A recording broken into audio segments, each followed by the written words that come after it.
Are you a Muslim who's married or looking to get married?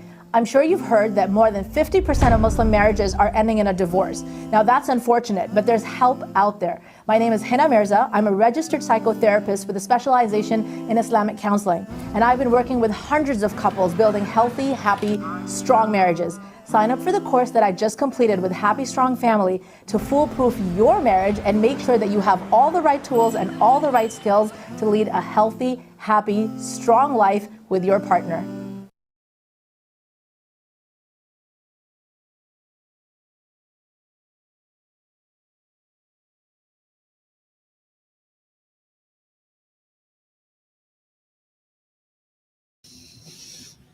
Assalamu alaikum rahmatullahi wa barakatuh, everyone. This is Brother Mushtaq coming at you live from the Happy Strong Family podcast studios in Masjid Darul Iman in Markham.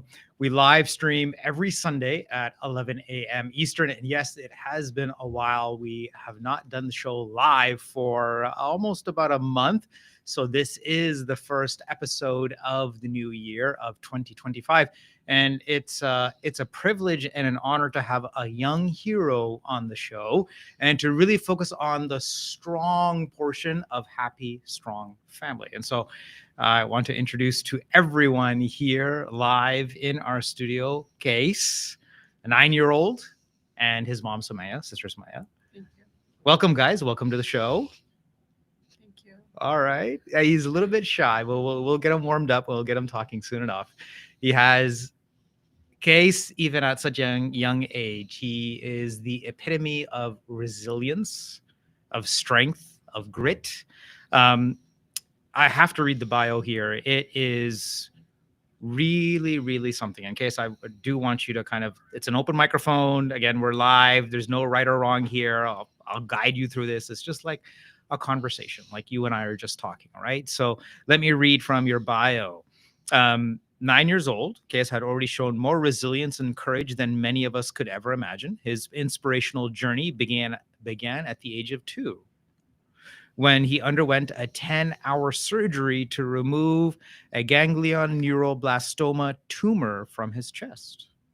Then at just 6 years old, Qais faced an even greater challenge, stage 4 neuroblastoma cancer that had spread throughout your bones. And after years of grueling treatment, Alhumdulillah, you are now cancer-free. Alhumdulillah. So tell us a little bit about that. Maybe, Qais, you can start off, or maybe your mom. How do you guys want to start off? Because again, this is a powerful story, right? It's a story about being against all odds at a young age. I think a lot of us, people who are nowhere near Qais's age, have a lot to learn from him. Faith is obviously a big factor in this. Family, friends, So you are a SickKids Hospital ambassador. This is an open field, man. How do you want to begin this? You tell me. This is your story. I'm just setting the microphone here for you, so you just go right into it whenever you're ready. So like you said, his journey began at the age of 2 when he was 2 years old, 2.5, I think. He had ganglion neuroblastoma. It was an incidental finding, so he had no symptoms at all. Okay. I just took him to, and my other kids, my younger daughter. Well, I didn't have the youngest one at that time, the third one. She was about 7 months old. And they were all sick with the flu, so I took them to emergency. The doctors said it was just a viral. They did his chest X-ray, and they said he was fine. It's a viral; he'll get better. But his results went to my family doctor, and she saw something that was unusual. She saw a mass in his chest, and she saw that his trachea was moved to the right side. It wasn't like normal, like we have it in the middle. It wasn't like that. And she said, we'll do a repeat scan. And it was the same results. So from there, then she got me to do some more tests. She thought maybe a heart problem, but everything was fine. We couldn't figure out for the next few months until we went to SickKids and they said they'll do a little biopsy of the mass to see what exactly it was. But it also showed in the urine test that there was something, but they were just not sure exactly Okay. what it was. And when they did the biopsy, it showed that it was a tumor. So it was in between, it was benign and malignant. Mhm. So the doctor said we could leave it forever and he should not have any problems, but we have a choice of taking it off too. So I was like, if it's something extra, why leave it, right? So I decided there was a lot of complications that the doctors told me about. He could have been paralyzed or um, a lot more things. And we just said, okay, we believe in Allah. We'll just pray and we'll get them to remove the mass. Mhm. And the surgery took 10 hours. And he was fine after that. I just had to make sure that I really take care of him. He was very fragile because he had a whole chest open, neck. They had to cut some of the neck part out Okay. to take the tumor out. Mhm. But yeah, it was fine. His trachea was back to normal. He had follow-ups for the next few years after the surgery. Right. And he was doing well until the age of 6. So again, it was an incidental finding. Okay. Um, So, Qais, what keeps you going? Right? Your mom mentioned faith. You believe in Allah. Like, again, we really want to connect with our viewers here, the audience. What kept you going in terms of faith? Was it just the idea that, you know what, God does best? I'm just going to believe in Him. Like, what? Tell us, like, what went through your head? What went through your mind at that time? So when I got cancer, Mm-hmm. I really didn't care that much, but I just didn't want my mom to cry a lot. Oh, okay. We might all get emotional here, so just be prepared. I'll get emotional too. So, but just tell your story. Go on. And then, Like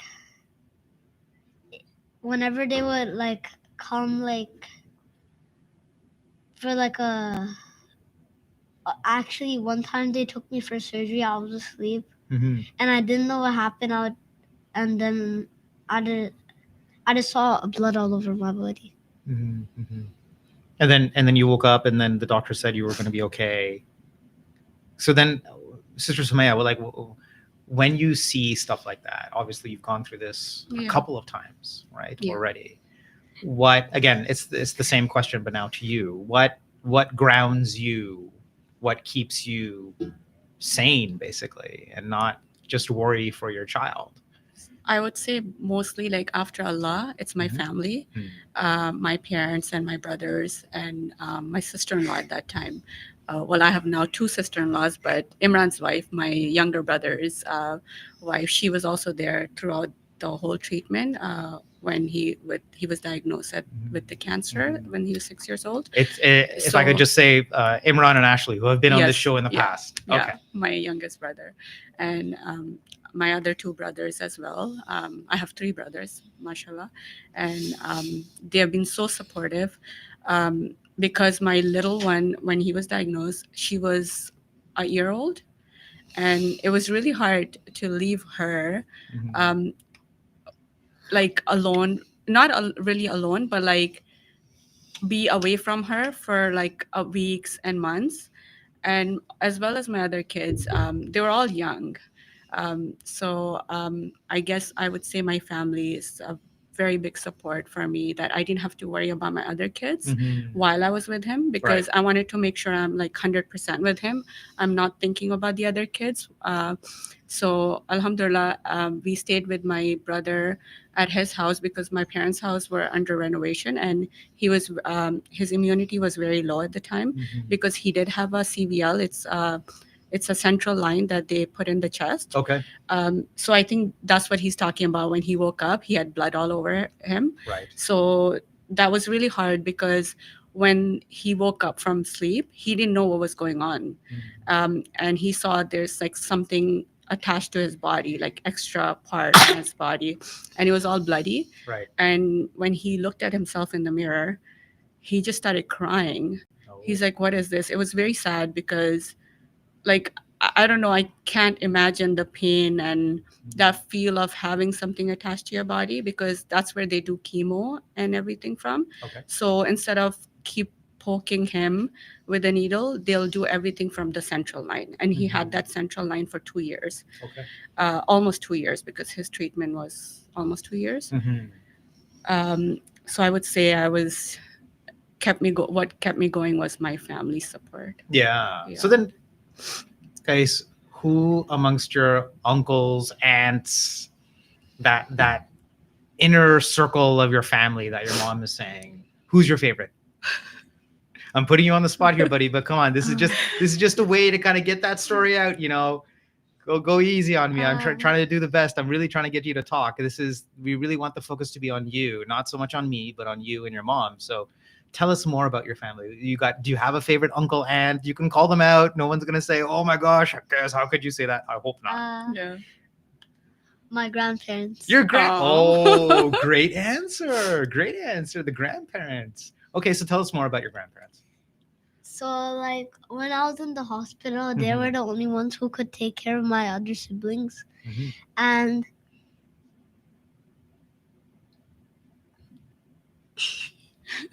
You can say it. I don't really know anymore about it.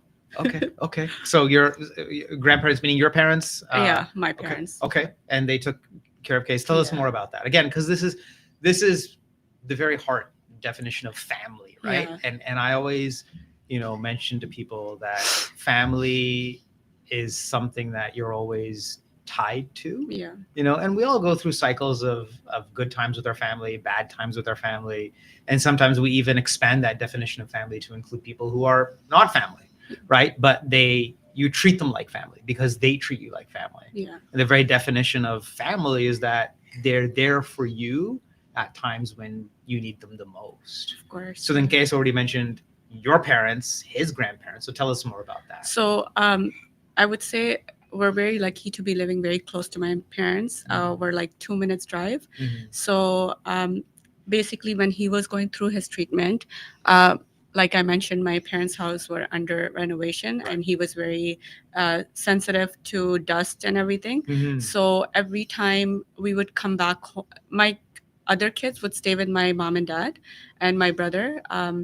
But whenever we would come home after the treatment, we would go to my younger brother's house because he couldn't be around dust. Okay. So we stayed with my brother for 3 months, I think. And when we would have to go back to the hospital for the treatment, then the kids would go to my parents' house, the other kids. Anytime I needed help, they were always there.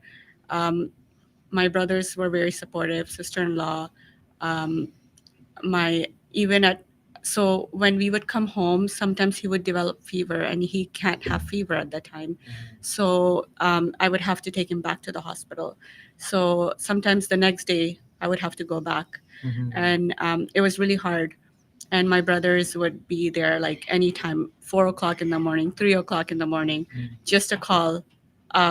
And my brother would come from Scott, because at that time my brother lived in Whitby, the younger brother.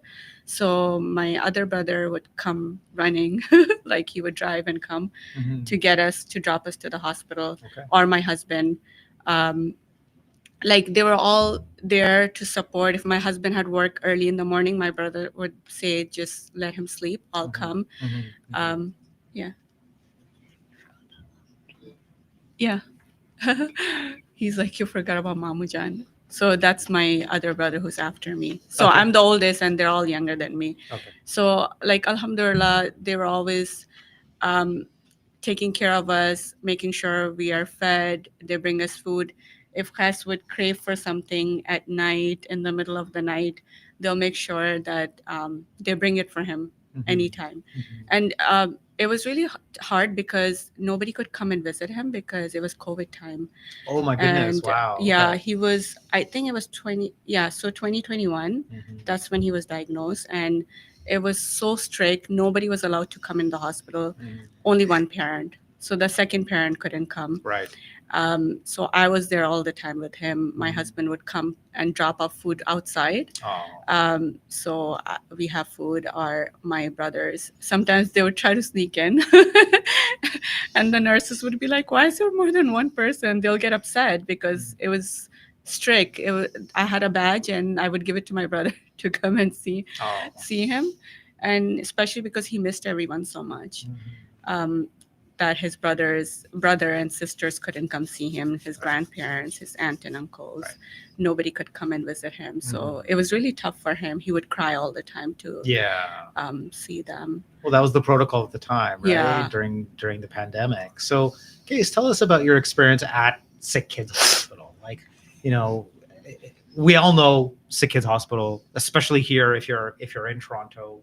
It's Best, yeah. it's definitely the best hospital that looks after children, hands down. In the world, it's Yeah, I think second best. Yeah, 100%. It's the best hospital in the 100%. world. So, you are an ambassador. Tell us a little bit about them, whatever you want.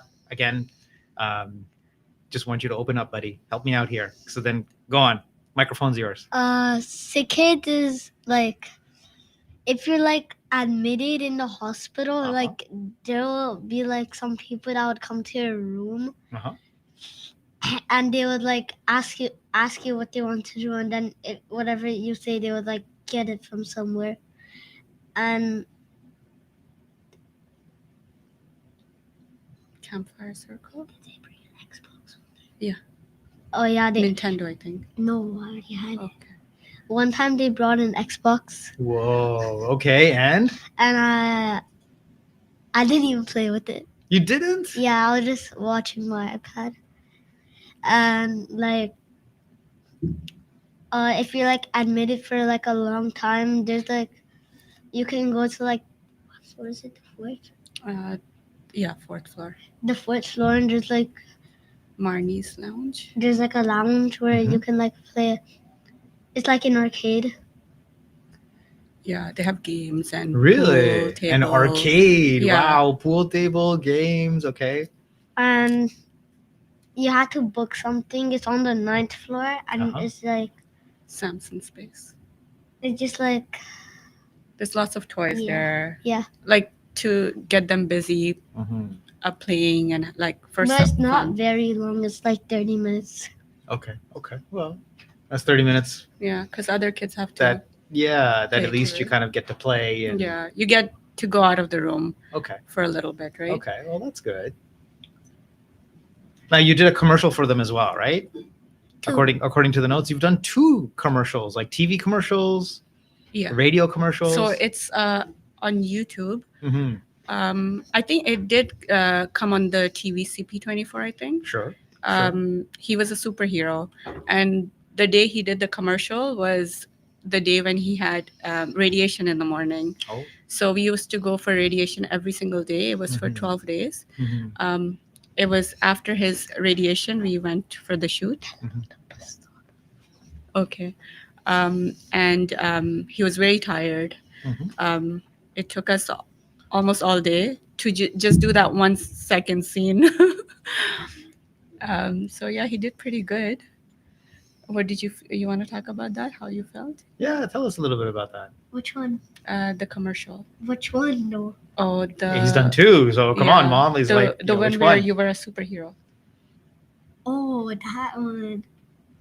I don't remember that. Don't remember that. You want to talk about the other one at the school?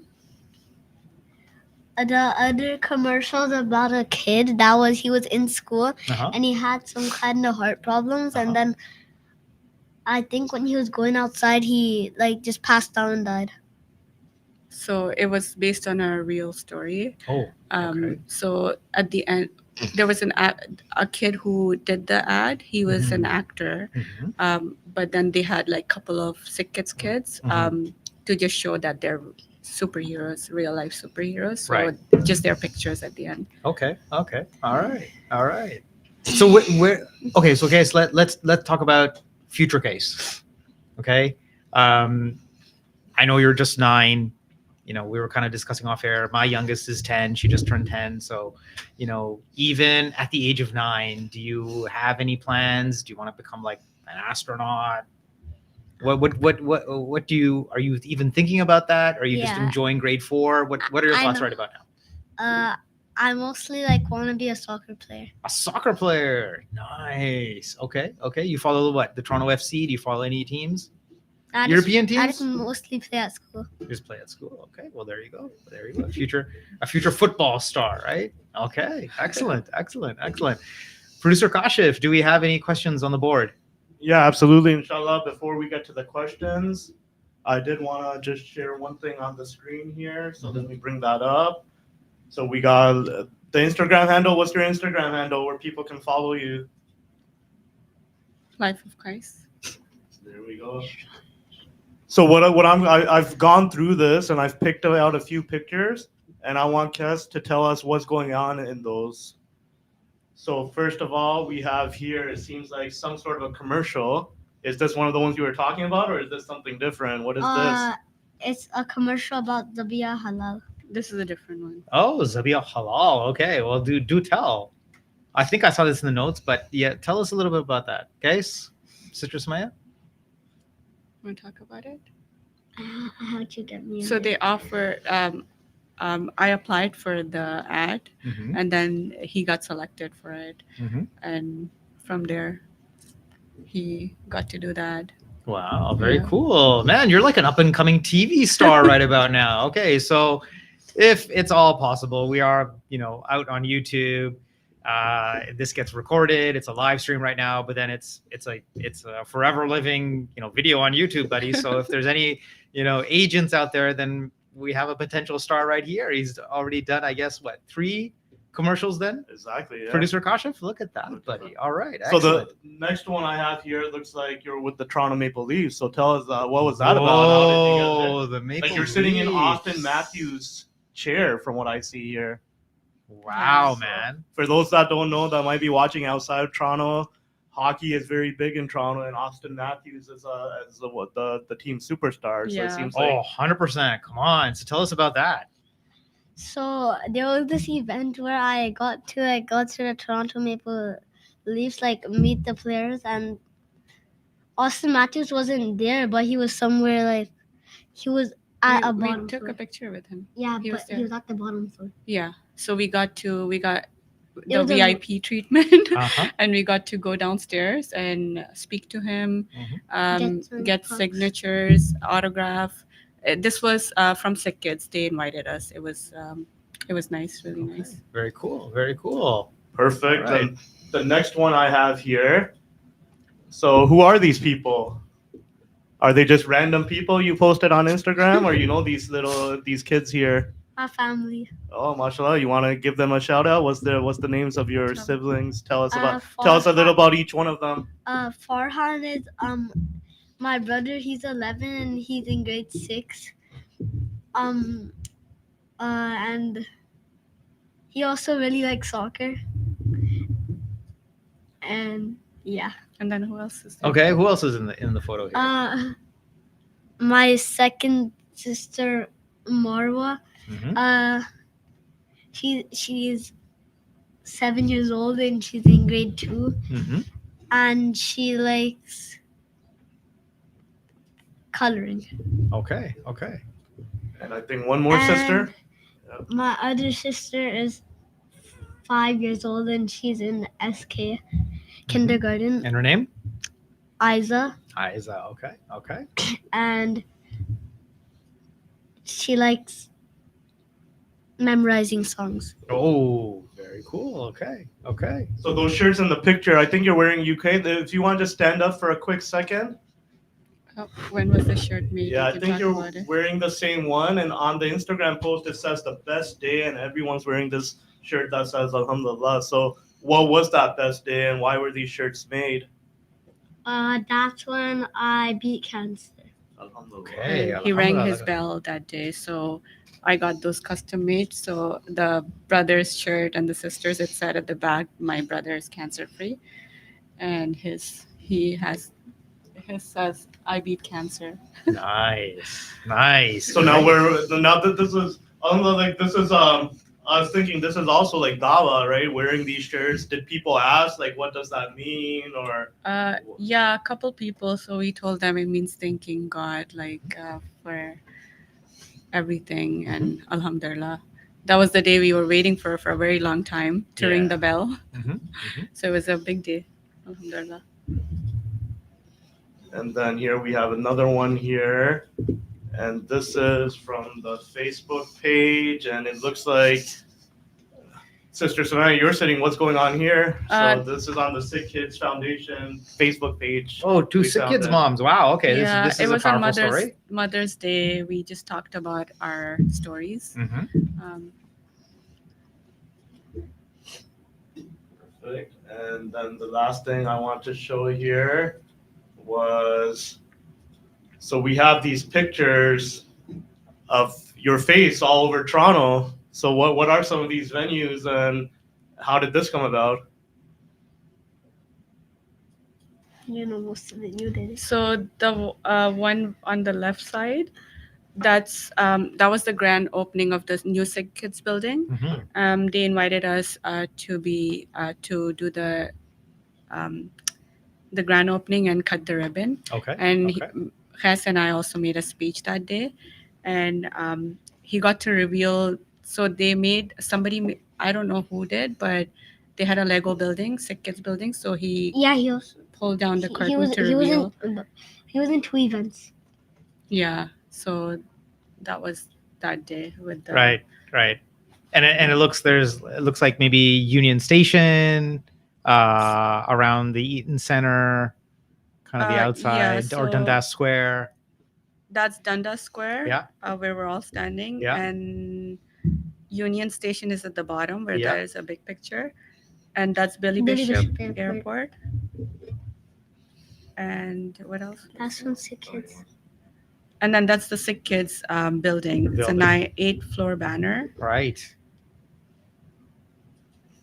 MashaAllah. So yeah, we had a few questions come in from Instagram. Yeah. For some reason, I'm having difficulty displaying them here. So one came in from a nurse, and as we know from our, we've interviewed healthcare professionals, mashallah, that they try to go out of their way to make it an experience. And she wanted to know, like, what were some of the, I know we talked about it a little bit, but what were some of the things that the nurses did, or that you really enjoyed? And it's not nice for anyone to be staying in the hospital. So these nurses are trying very hard to make people sort of enjoy their stay, forget about their worries. So she wanted to know, what were some things that worked really well for you that she could sort of implement with other patients? Like when they're like, when you first meet the kids that are in the hospital, like talk to them for a little bit, and yeah. Yeah, and they're just very nice. Okay. The way they care, make sure that you're okay. Mhm. Like they'll they'll ask, do you need anything? Mhm. They'll always make sure that you're comfortable. Okay. Okay. And then sometimes the kids want to play, so they'll get this campfire circle to come and play with the kids. There's also music therapy, where they come and they play music for the kids, or art therapy. There's a lot of things that they help out with, the nurses. And they're the main people. He used to have nurses come home as well Okay. for his needle that he used to get after every chemo for 14 days. So Mhm. the nurses used to come home and do that too. All right. All right. Guess you wanting to say something, buddy? So in terms of, I guess, Sister Sumaya, to maybe just elaborate a little bit, it really is all about care and compassion, right? Just even the simple act of asking, checking in, Yeah. just being present. It really gives one hope, whether as a mom or as a young patient. What other advice would you give to moms or parents or even children going through cancer, or maybe some kind of illness? Maybe they're in the hospital. You've gone through this now, and Alhamdulillah, you've gone through that journey, right?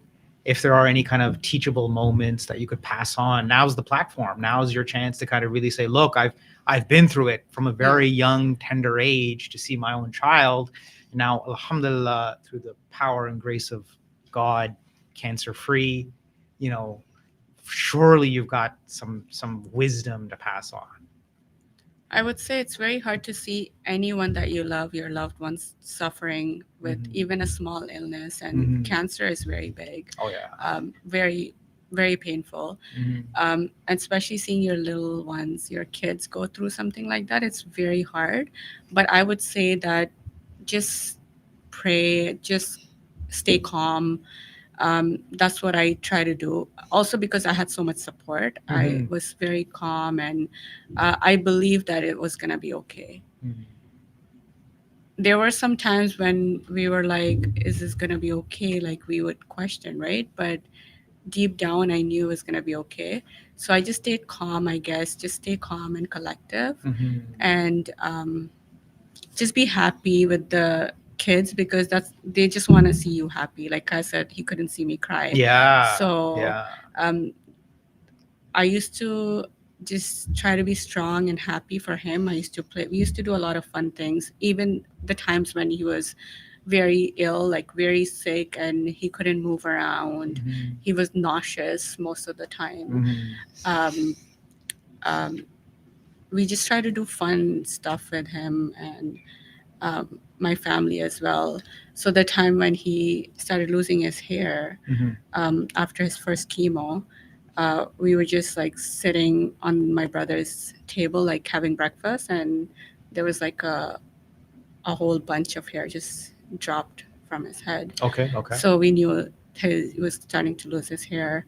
And it was COVID time again. Everything was closed. There was no barbers open. You had to book appointments. So there was one close by, and my brothers are all like, we're all gonna go shave our head. So they were just, everybody was supportive in everything. They shaved their hair for him.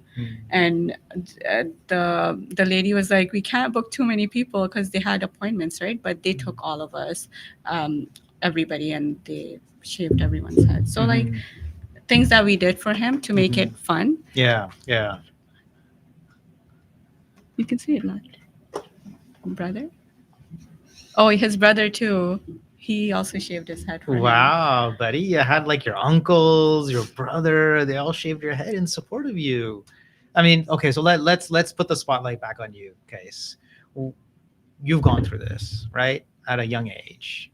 Even at the age you are now, what advice, any kind of, wisdom, or just anything in general do you want to say to maybe another young person like yourself who's going through cancer, to kind of give them inspiration? Anything you want to say to them? Maybe just don't think about what you're going through. Like, just forget about it. Think like nothing's happening to you. Okay. It's powerful. That's powerful. And again, it all comes back to faith. Yeah. Right. Faith, Sister Sumaya, you've mentioned a few times now. It's faith, and it's a test, right? It's a trial. We all get tested in different ways. This is where we touch upon now the angle of religion, and whether, as Muslims, we do believe that Allah will test us in various ways, many times through our children, maybe through loss of wealth and other ways, but it's definitely a test. And Alhamdulillah, you've come out of that test, right? That journey. Inshallah, inshallah. He just stays healthy forever. Inshallah. That's it, inshallah. And inshallah. No kids should be going through, no adults, no one should be going through something like this. It's tough to see, or like even someone who is going through it. I wouldn't want anyone to go through this pain. It's just very difficult. Producer Kashif, do we have more questions on the board? We have 2 more questions. So Okay. a live one came in. How did you stay strong as a mother? So I think we touched upon that. Yeah. Then there was another one sort of related. So there's, I think there's a typo here, but I think it should say, how did you explain to the other children, and how did they take it? What were their ages, sort of? I think they were young, so maybe they didn't understand. But like, how was obviously the focus was on Case. He was going through that, but how did you handle sort of the other children and sort of balancing it out and making sure they were, and like how did you explain the situation to them as far as they could understand it? So when we first found out, it was really hard to explain, like tell my family as well, because during COVID time, I was with him, just me and him, when we went for the appointment. When they asked us to come in because they wanted to talk to us, I didn't know what they wanted to talk about. And when I went in, my husband was outside in the car waiting for us. And when the doctor told me about it, it was so hard for me to digest that. Um, Never imagined in a million years that I would hear something like this. Right. I like my whole body was just so numb to tell anyone, and they kept calling me. I guess they kind of had they felt there was something wrong, and they kept calling me, and I couldn't answer anyone's calls. I could not talk to anyone at that moment. I said, everything's okay. We're just coming home. And they're like, tell us. I'm like, there's nothing. I'm just going to come and talk to you guys. I can't talk right now. So we got home, and they were just all waiting, like at the door. They opened the door, and my whole family's like standing there. And they're like, what's wrong? Why are you hiding something? And I'm like, I'm not hiding anything. And then I told them, and it was very difficult for them to hear that. Farhan was the one who was just someone who would understand, and my children, the other ones were little to understand. So we couldn't even say the word cancer. It was so hard for us to say it. So we used to just say the C word for a very long time. And then slowly, because I didn't want to keep saying that word in front of him, because when he first heard cancer, he asked me, so Terry Fox died from cancer, Right, because they yeah. learned that in school, and they school. have Terry Fox run. And my older one, Farhan, also said, Mama, Terry Fox had cancer too, and he had leg amputated, right? So his cancer was spread in his legs as well, all over his bones. So they were scared because he died from cancer. So it was very scary for them to understand, but I guess slowly with time they kind of understood. SickKids also gave him a book about cancer, which you could read. Okay.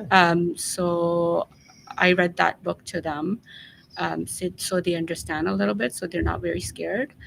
Yeah, Yes, Case. Go on, buddy. you can say You can say it into the microphone. Go on. Okay. I'm okay. Oh, look at that. It just wants to make sure you're okay. I'm okay. Yeah. All right. Producer Kashif, another question. Yeah, so I think we touched upon this one. It just came in when you found out Case was at stage 4 cancer. What went through your mind? So anything you wanted to add, or was it sort of what you were just? I was just blanked out. I was numb, hearing cancer and then hearing stage 4 cancer, Right. because we know stage 4 is the last stage of cancer, right? It was very hard to believe, but right away they started his treatment. And I guess it was really hard in the beginning, but slowly, we knew we were in good hands. Actually, until the last, when he was getting his last treatment was immunotherapy. Okay. He still had some marks left, 5, I think maybe 2 or 3, because 5 places were left where they did the radiation. And then after immunotherapy was almost done, and they said he still had some markers, which was very scary, because we wanted it all clean, like wiped away. So he has nothing left. But Alhumdulillah, I think when he had his last immunotherapy, they did the scan and they said it was all cleared. He had 0 marks. Alhamdulillah. So sorry for those of us that might not be aware, like what is that immunotherapy and what does it involve? And like just at a high level, like what were some of the treatments? Like we hear these names, but what's actually involved in them? Like Good So question. he had they had to customize his treatment, because the kind he had was rare. Okay. So first it was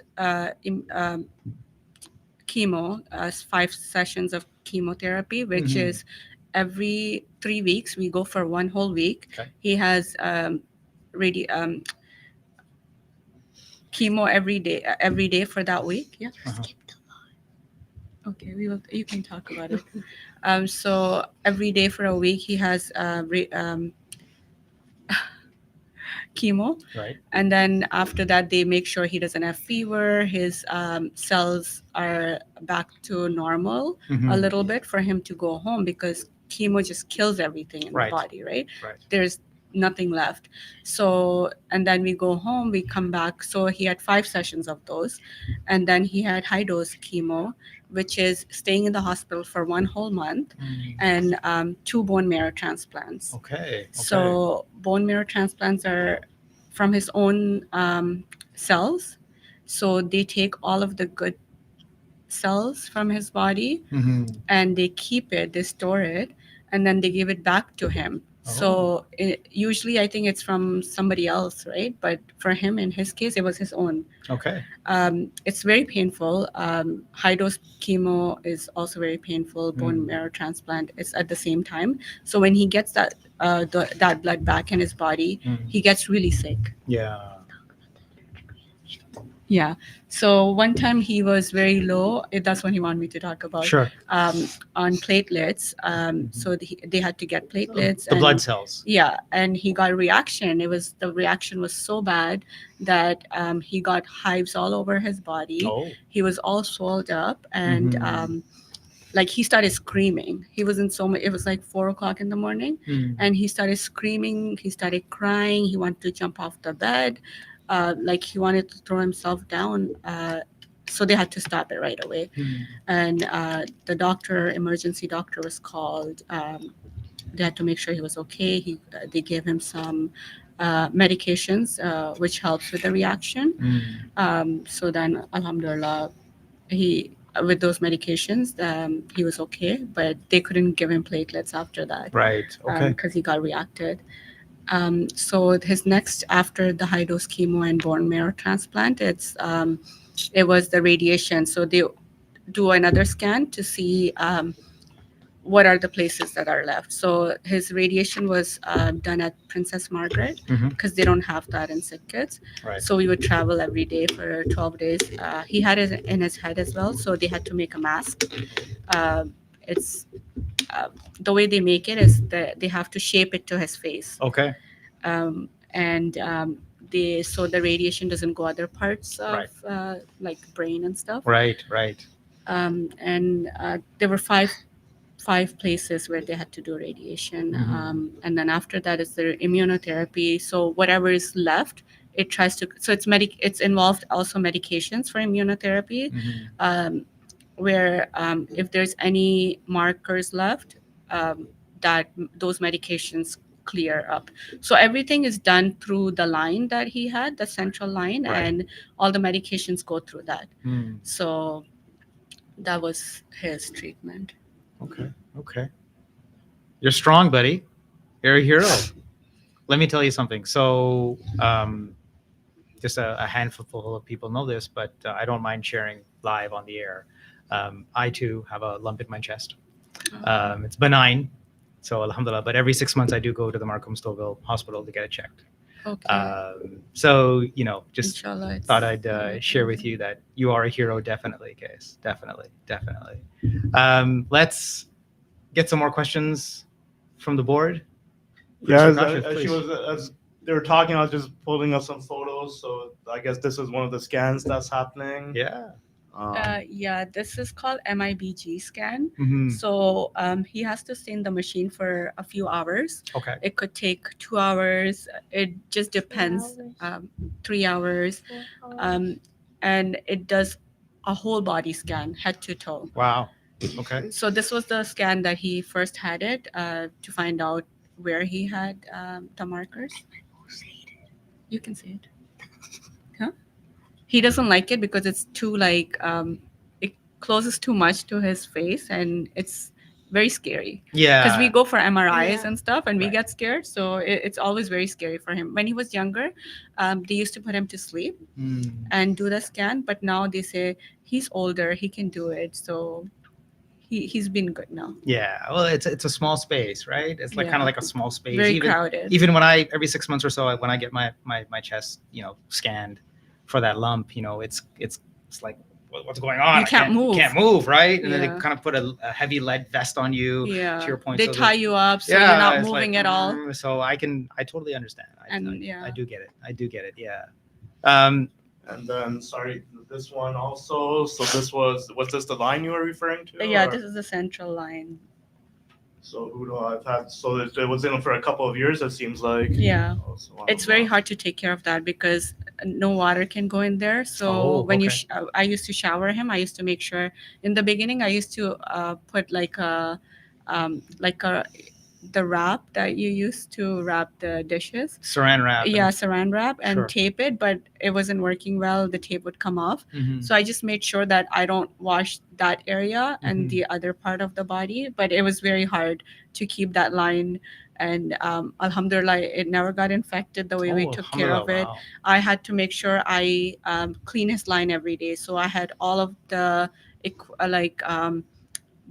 the syringes and everything that you need, they supply. Okay. So I used to get everything every few weeks or every week. And Alhamdulillah, Alhamdulillah, never had to think about the money part because we are in a very good country where the healthcare is free. So Definitely. they would bring it for us, and I would Definitely. have to flush his line, make Mhm. sure there's blood coming out. So blood flow is good in his line. There's nothing like how do you say that? Like the line is not blocked with Okay. the blood. Okay. Yeah. So so Alhamdulillah, they taught me that. So I used to do that for him every day. But for the injection, the nurse used to come, and I also learned how to do his dressing change. Okay. When the nurse wasn't available or something, Mhm. I would just do it on my own. It's very hard because you have to make sure everything is sterile. Yeah. There's nothing dirty touching, or the gloves are sterile too. So in the beginning, when I had to do it one time, it was very hard. I was very scared. I'm like, oh my God, is this going to come out, right? Yeah. But I guess with time, you learn. You learn, things, yeah. And again, it's all because you don't want. There's a risk of infection, Yeah, obviously. right? exactly. Or it could get pulled out easily too, right? Because it's inside the skin. Yeah, that's right. So That's right. So we have a few comments and Okay, a lot of comments. please. Actually, I won't display them Yeah, all. let's start- With, let's Jazakallah for everyone start that's sharing. participating. Mm-hmm. So you are a fighter, a real Superman. Yeah. So, mashallah. Then we got a comment here about, mothers are special. You are blessed to have an extremely loving and caring family. Good vibes. So, mashallah. Alhamdulillah. May Alhamdulillah. Allah, Mashallah. protect and Mashallah. elevate our mothers. Ameen. Mashallah. Ameen. I mean, So let's see if there's some questions. So we would like to know from Kes, what does he suggest people who are fighting their battle with health issues teach us how to stay strong? What's the secret? Oh. So I think you great talked question. about it, about like just forget about it. But what else can you tell us? What's the secret to stay strong?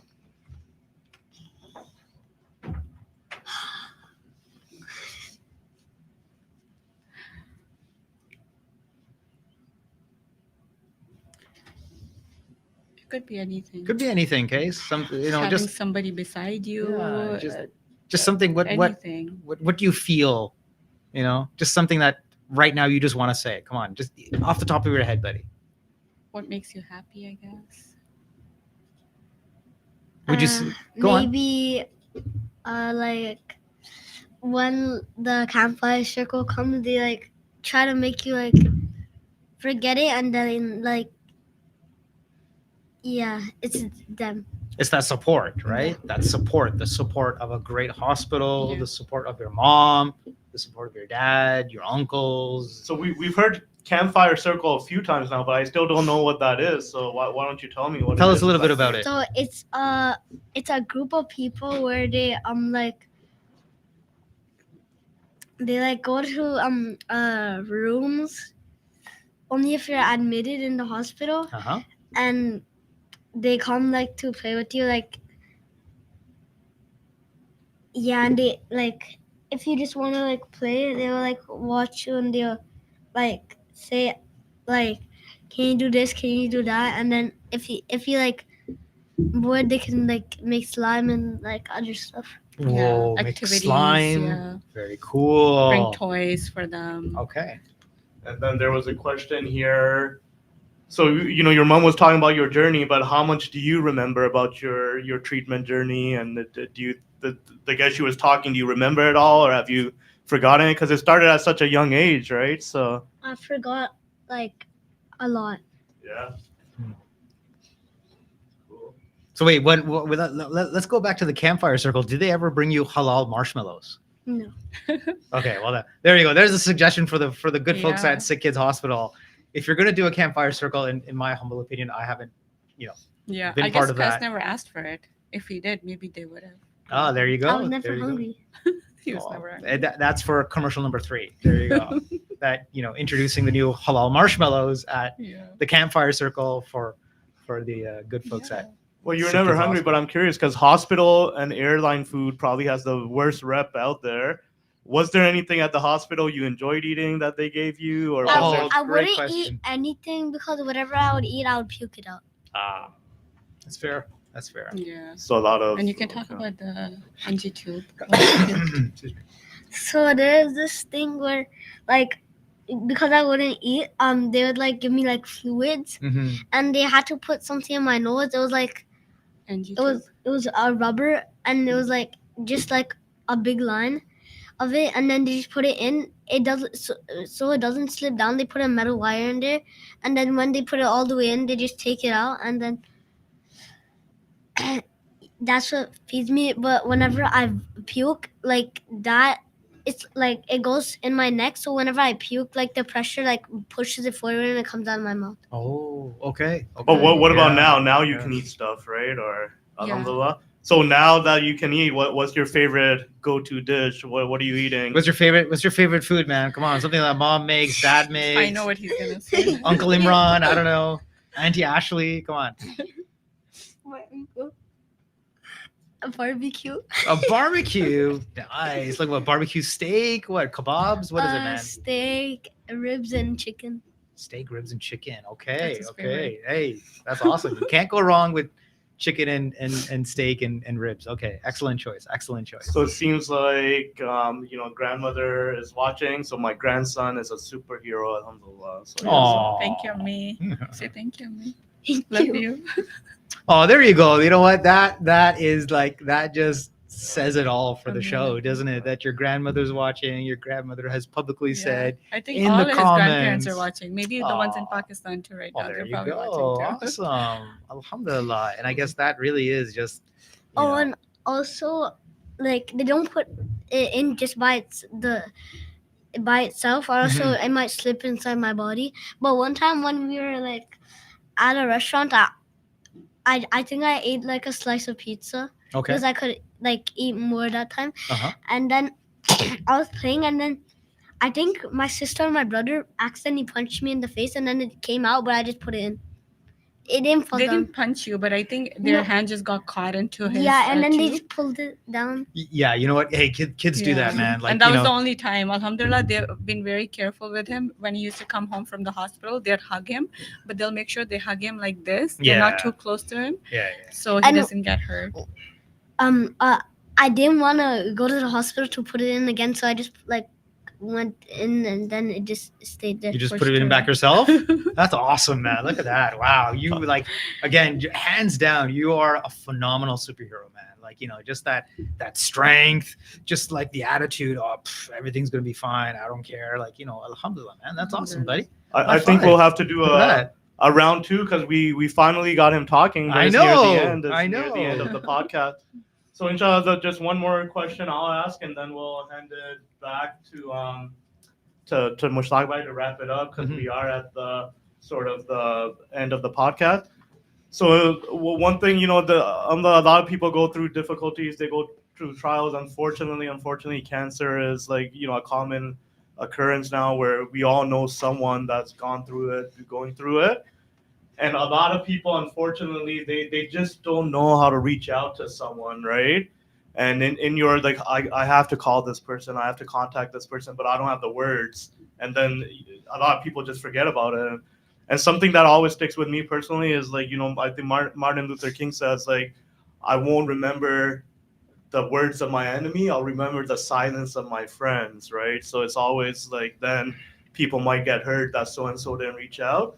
But what would you recommend to the community watching? Like when someone is going through something like this, like I'm sure there's things people could say that might have an opposite effect. There's things that people could say that would be positive. So if someone is struggling to find the words to reach out to someone in their time of difficulty, how should they approach it? What should they say? And what did you find some things worked well from the way the community supported you and the words they said? Yeah, great question. Great question. So, Alhamdulillah, we had a great support. Everybody around the world, people that we didn't even know, Muslims, non-Muslims, everybody was praying for him. So I guess I would just say, like, just try to be there for them as much as you can. We had a great support, and I guess it helps a lot mentally because you're not mentally okay when you're going through something like this. No matter how much you try to show that you're okay, but he had so many overwhelming support. People would bring food, toys, so many things for him and his siblings as well. And it made them really happy because these little things just make you happy, right? So it made us happy because the kids were happy. He was happy. So just, I guess, do whatever you can. Just some nice, loving words, caring words go a long way as well. So Yeah. in any capacity or in any way you can show support, 100%. you 100%. should. 100%. So, Qais, we're going to get producer Kashif to contact your mom to line up episode number 2. Okay, because I think we finally got you talking, but we're also running out of time. We always keep the show to like max an hour. I mean, if you're more than welcome to continue the show, man. Here, I'll just hand you my microphone if that helps. You can have 2 microphones. So, buddy, this has been a great show. You're strong. Alhamdulillah, you're an example for young and old. Sister Sumaya, mom, you are equally strong. I'll say that Thank you. on Qais's behalf. Thank you. Okay. You know, So- one comment came in here Oh. last, and I'll put it out there just to give them a. Do you remember the name of your nurses? Name a few. So do you remember their names? And Oh, just okay. name. Let's give them a shout out. They work so Yeah. hard, mashallah. Yeah. I think, yeah, one of them is Nico. Okay. There were so many. There was one Ashley too. You remember?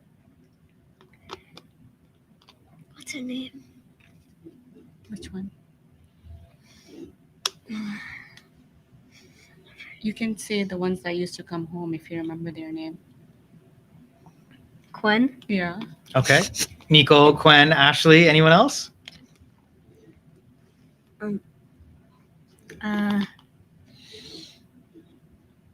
You can't remember? I don't remember what her name is. You forgot, I think. her Okay. name. No worries. Sister Sumaya, do you want to maybe call any or mention any nurses, doctors? They were all so great. Mhm. The doctors are amazing. They all love him so much. Anytime he goes to the hospital, they come running to him. And because he's grown so much. Yeah. And sometimes they're like, oh, we can't recognize you. You look so different. You look older now.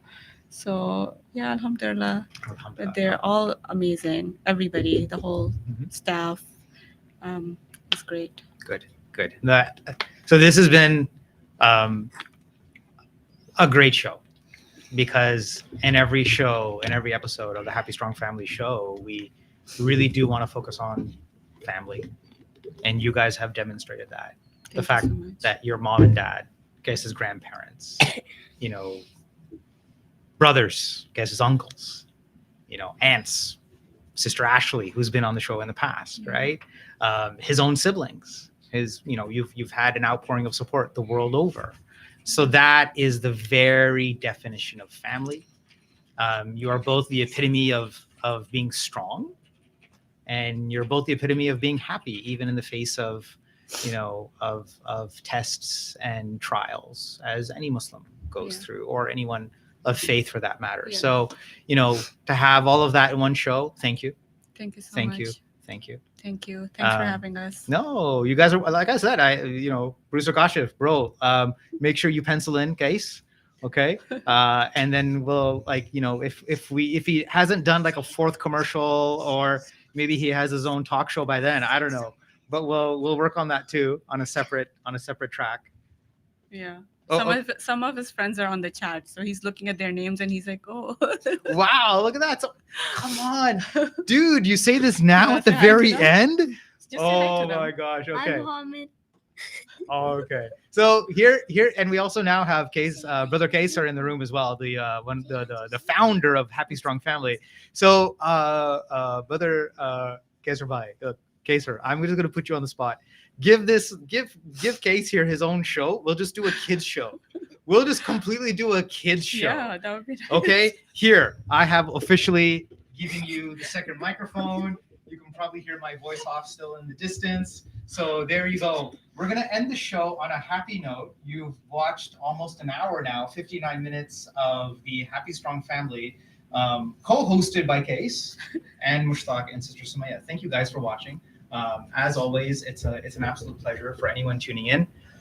Tune in and tune in often. We live cast, we broadcast every Sunday at 11 a.m. Eastern. And yeah, this is global. So just tune in often, and spread the word about how to live a happy, strong, family-oriented life. All right, signing off. This is Brother Mushtaq. See you often, inshallah. Bye for now.